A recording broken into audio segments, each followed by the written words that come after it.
I got so much motherfucking design on right now. Break it down, bring it back, make it clap. I got 3 old thoughts, new guap, where that thing, bitches on my line, and you know.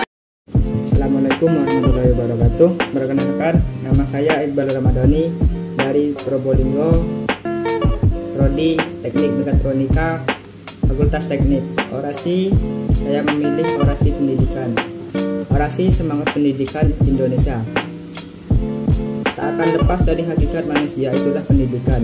Memanusiakan manusia, itulah tujuan utama dari pendidikan pada umumnya. Di seluruh dunia pasti membutuhkan pendidikan, terutama di sini, tentang negeri yang menjadi pijakan kakiku, Indonesia. Ketika pendidikan Indonesia dianggap sebelah mata, kebobrokan moral, pelajar yang brutal, politisasi dan komersialisasi yang semakin kental. Guru mencabuli siswa, korupsi di mana-mana, belajar pun tak tahu entah kemana. Inikah potret pendidikan Indonesia? Dipenuhi carut marut yang tak henti-henti. Belum lagi tentang sesuatu yang menjadi suatu hal yang menakutkan. Ya, ujian nasional. Namanya ketika tujuan pendidikan tak lagi terarah pada memanusiakan manusia. Campur tangan oknum yang tak kenal dengan namanya pendidikan. Bunuh diri, mogok makan, tak mau keluar rumah. Mungkin ya itulah ulah ujian nasional. Ketika kemerdekaan dikumandangkan 17 Agustus 1945, namun kini sebetulnya kita belum merdeka. Kita hanya merdeka dari penjajahan oleh Belanda dan Jepang. Tapi kita sedang dijajah negeri kita sendiri. Dijajah oleh belenggu yang mematikan kreativitas siswa, guru, dan tenaga kependidikan lainnya. Uang kekuasaan sudah menjadi dominasi utama dari para penguasa. Memang benar, penguasa hedonisme, fanatik hedonisme. Lalu, apakah dengan kondisi demikian pendidikan Indonesia akan maju?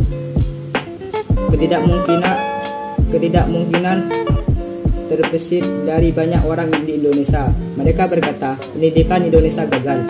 Apakah harapan itu masih ada? Ya, harapan itu masih ada. Mengapa harapan itu masih ada? Pernahkah kita melihat di tanah air kita seorang siswa SD yang pergi menuju sekolah dengan menempuh jarak 10 km ke setiap hari, bahkan lebih dari itu 30 km setiap harinya? Pernahkah kita melihat di negeri tercinta seorang guru yang rela berkorban demi mengajar dan mendidik muridnya? Beliau harus menempuh jarak 20 km setiap harinya dengan keadaan jalan yang rusak dan terjal. Bukankah itu sesuatu perjuangan yang hebat?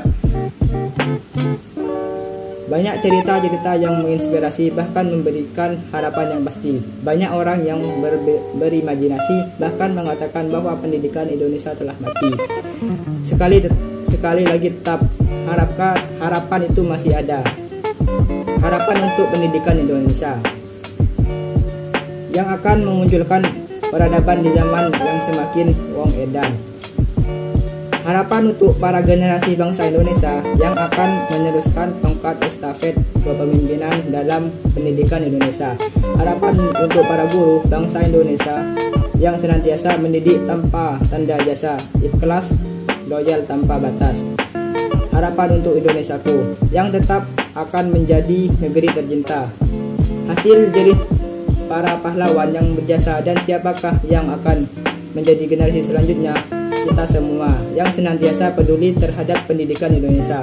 Meski banyak orang yang mencela, pesimis terhadap kemajuan pendidikan Indonesia yang terus-menerus menggerogoti anggaran biaya pendidikan, korupsi. Ketika memang banyak orang yang apatis terhadap pendidikan Indonesia, tak percaya pada pendidikan Indonesia yang akan memajukan perilaku moral bangsa, kita tidak gentar oleh itu semua. Semangat juang akan terus menyala.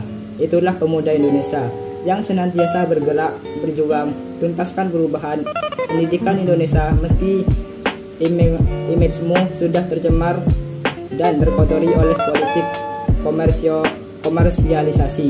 Tapi harapan itu masih ada untuk menjadi Indonesia yang lebih baik dan siap membawa Indonesia menuju impian. Assalamualaikum warahmatullahi wabarakatuh.